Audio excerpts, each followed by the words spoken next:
this year, sometime this year. Murali? So,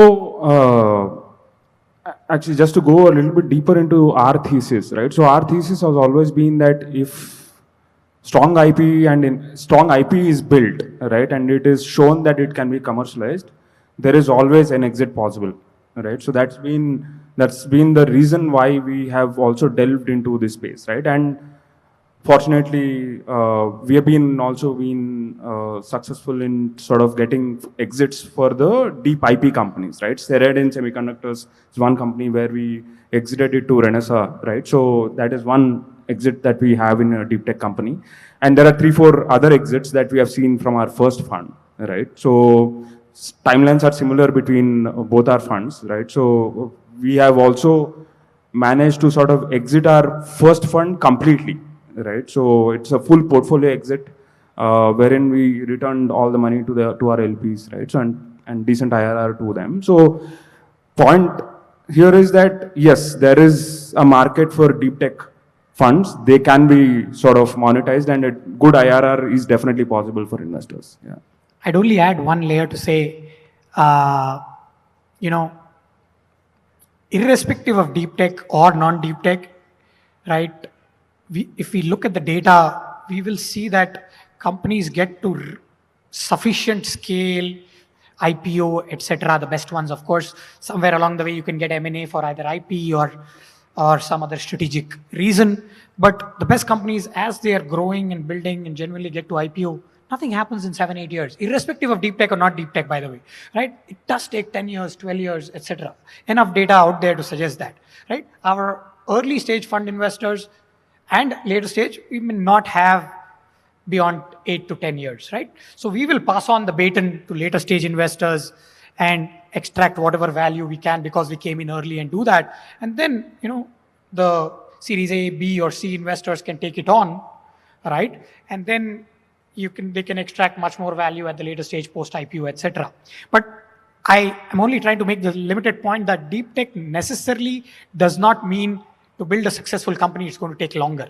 I think the difference is in how much value appreciation happens in the first 5 years. It is slightly slower in the first 5 years value appreciation for deep tech because it takes time to build complex tech, right? While in, let's say, consumer tech-enabled basic businesses, right?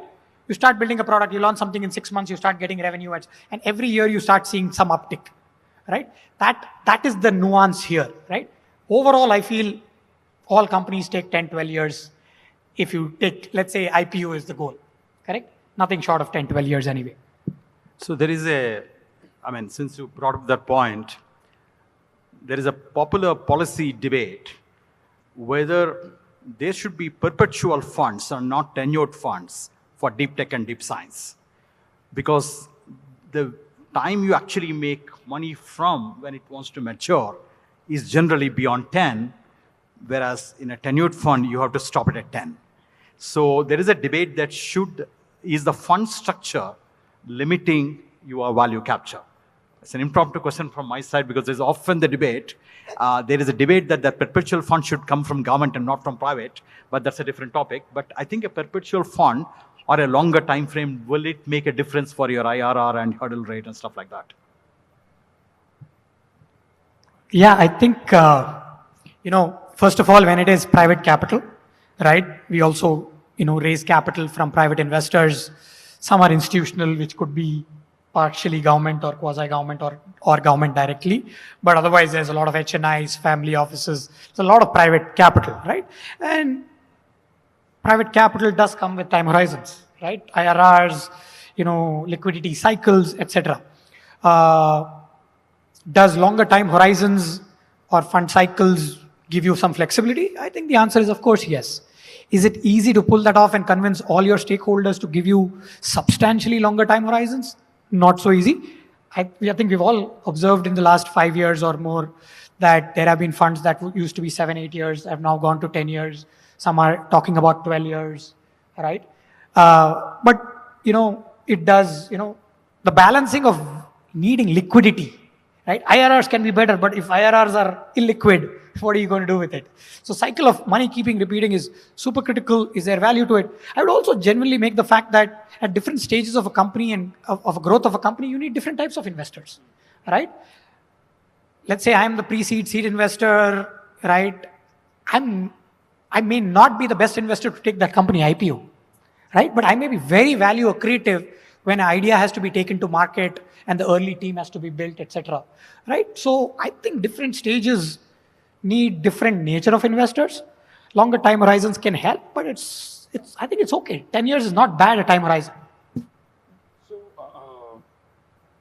I mean, I have always been thinking about this, why not perpetual, right? So this is sort of me stargazing or daydreaming about future VC, how does it look in India? But I do agree with what Arjun said, that I think so VC ecosystem right now in India is still sort of just beginning to take off, right?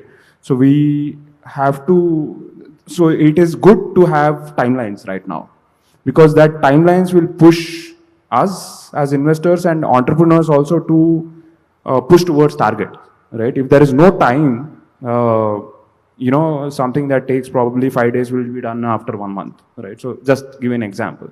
So that you can sort of extrapolate that example to the what the startup can achieve. So right now, at this juncture where we are in the Indian ecosystem and where we are just beginning to take off the deep tech journey, right? But 10 years later, I definitely sort of dream that we can devise a system wherein you can offer exits to LPs periodically, right? But the fund continues to remain in existence perpetually, right? That's something that probably will evolve, but that's my, at least you can say that's my dream, right? So let me now shift the gears and maybe ask two questions which are quite political, but they are from a promoter's perspective. So if someone is trying to raise money from a venture capital, there are two questions you normally get. If they see government as an investor or not investor, as a customer or the main customer, private capital has some reluctance to invest in such ventures. The second irritation is normally if you have a large corporate, especially the lead integrator in a system, investing in you, they are a bit reluctant because there is no price discovery possible then. So these are the two issues which bother or keep people awake at night if you are a promoter. As an investor, as a VC fund person, what is your reaction to these two? So again, this is a nuanced sort of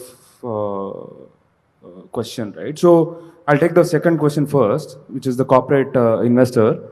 So a lot of times in deep tech companies, right, which is very hard to build, right? So we also need to have, as an investor, we also need to have a view on how we are going to exit this company, right? So having a corporate investor who's aligned with the interests of the company may actually give you, while I do agree that the outcome may be capped, right? That's a real worry.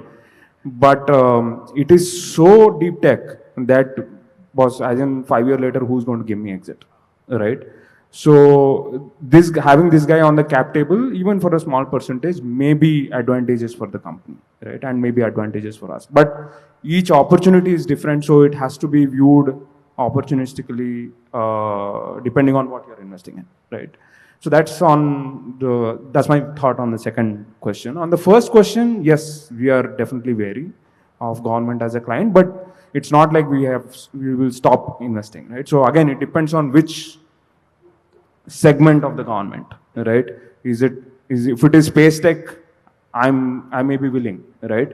But if it is a municipal sort of local body, maybe not. I'm not saying I will not do it, but these are different sets of segments of government which will be paying for the startup, and that is my view, right? So ultimately, who's the client? Does he have the paying capacity?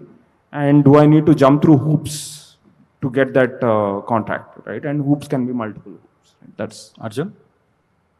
Yeah, I think on the government side, I would just add to say the reluctance is not because it is the government is the buyer. I feel the reluctance is because, the when government is the buyer, it possibly translates into lumpier revenue, right? Which could be one-off revenue. Is it recurring? Is it predictable? Does it get paid on time? Correct? I think any investor is looking for predictability of cash flows and growth rates, etc. Right? I think it is that nuance which possibly puts the government as a customer into a, let's ask that question, right? Will this, okay, government will give 100 crore order 1 year, but is it recurring? Will it come next year also? Will it come 3 years later? And that lack of predictability and or uncertainty is possibly where that discomfort may arise from. If we are able to solve that problem, and then the timeliness of the payments, right, of which is cash for the company, which is basically, leads to the business health overall and the margins and obviously, free cash flow, etc. If we are able to solve that problem, then just the tag of the government itself is not a problem. Correct? So we should take that lens, number one. I think in some categories, right, yeah. On the second one, on the corporate side, I think Murali mentioned, well, you got to weigh the trade-offs, right? What are they bringing to the table, right, in terms of strategic advantage that you otherwise will, maybe if you have to do it yourself, you will need a lot more money or you will need a lot more time. But given you get a strategic partner who brings in capital and comes on the cap table, you really fast track that piece of development or that progress. If that positive should override the possible negative or of capping an upside, correct? The other way to look at it is, hey, strategic can come on board, but still leaves the opportunity for the company to still sell to somebody else, still partner with, if you have exclusivity, things like that. Those are the things, again, underlying business, if it starts hitting, then, and the trade-off doesn't make sense that they're bringing value, but they're taking away a lot more. They have too much control on what has to be done in the future. I think those trade-offs have to be looked at closely, and then strategic makes sense. I think a lot of industries, and now obviously there are CVCs, and in particularly we spoke about manufacturing and all the deep tech sectors, strategics are inevitable. Stage might be different, and their value might be different. It may have to be played out tactically, but there's definite value. Indian corporates, global corporates, strategics, immense value for our entire ecosystem. So I want to ask one last question before I let both of you share your experience for the audience on what are your suggestions or views, especially for those people who are in a startup journey. But my question before we go there, do you have any softer dimension in your fund? For example, in social impact funds, they have an impact dimension. Is there any nation building dimension or, something like that in your funds in addition to the financial returns? Yeah, again, at the outset, private capital, we are responsible, fiduciary responsibility for private capital. Return on investment is absolutely at the heart and core of what we do, right? We'll set that as stage. Having said that, when we decide deep tech as our core strategy for the fund and as our thesis, inherently we are also putting a layer of how is this helping, this capability building, helping the nation in self-sufficiency, in being, in building towards a more developed nation in the next 10, 20 years, 30 years, right? Is policy going to be positive towards it, right? So on the softer side, we will take a view that these technologies should be doing good for the society, for the industry, and therefore for the country. Do we take that as an offset for IRR? I would say not necessarily, right?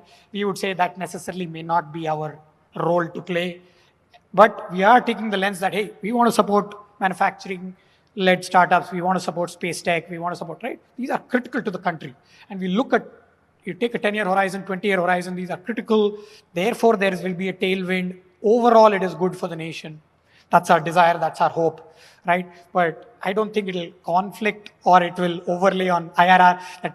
I don't think our investors will say, give us 40% IRR instead of 50% IRR if you do this good thing. Unlikely. As long as we're not doing something bad, I think we'll happy.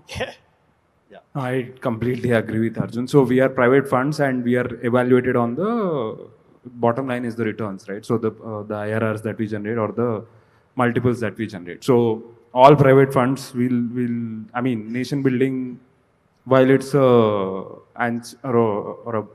would say an ancillary to what we are doing, but not the main objective. But I will say this, right? So the reason why we are in India is the ambition that we see in the Indian entrepreneurs today, right? And there are many startups that I come across on a daily basis, right, who are doing things that we couldn't even imagine, right?